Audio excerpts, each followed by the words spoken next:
we gain in that. And the hummingbirds feed their young, their babies in the nest, only insects. Mm-hmm.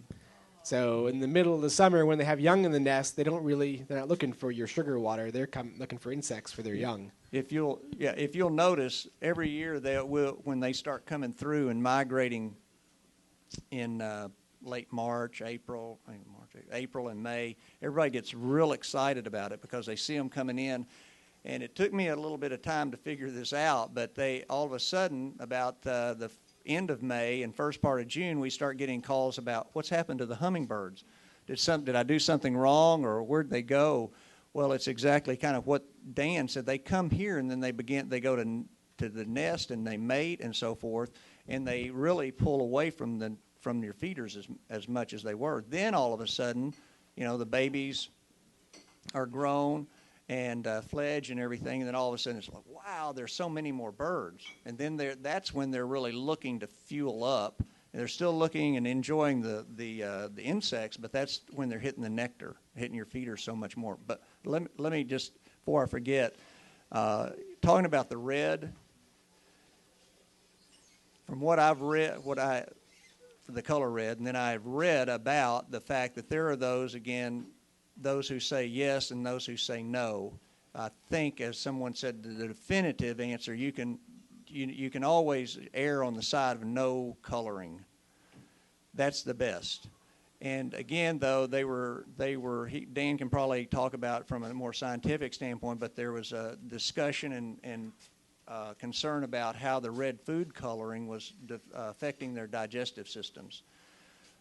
Now, because of that, some of the manufacturers, and the only coloring that I carry, because some people want it, and as a business you want to provide, but we have no artificial coloring. We use only a natural coloring, a carmine. From as I understand it, is actually a crushed up shell of an insect that has been used for hundreds of years by Native Americans and different ones for coloring things, for dyes and so forth. So that's where what we get. We try to provide as little commercial nectar that has any preservatives and things like that, and we don't do artificial coloring. And I just want to add that, again, be sure to clean your hummingbird feeders out on a regular basis, especially when it's really hot. Before the water gets cloudy, clean it out. Yes.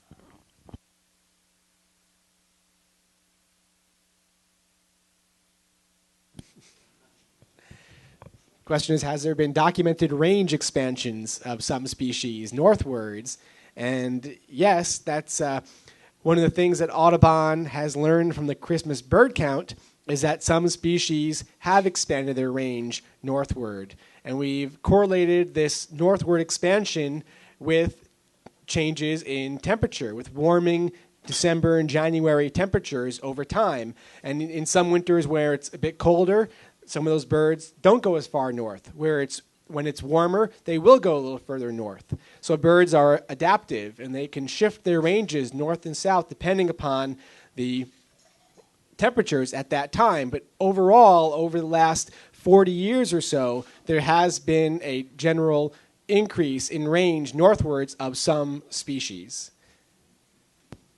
And so that's excellent evidence of global climate change and its effects on birds right there, happening for last several decades. Are any familiar birds that non-birders would know about? Are there familiar birds that have expanded their range northwards? Well, the northern cardinal is one that has certainly expanded its range northwards over time, and that may be in part climate change and in part help from feeders. Red-bellied woodpeckers are doing the same thing.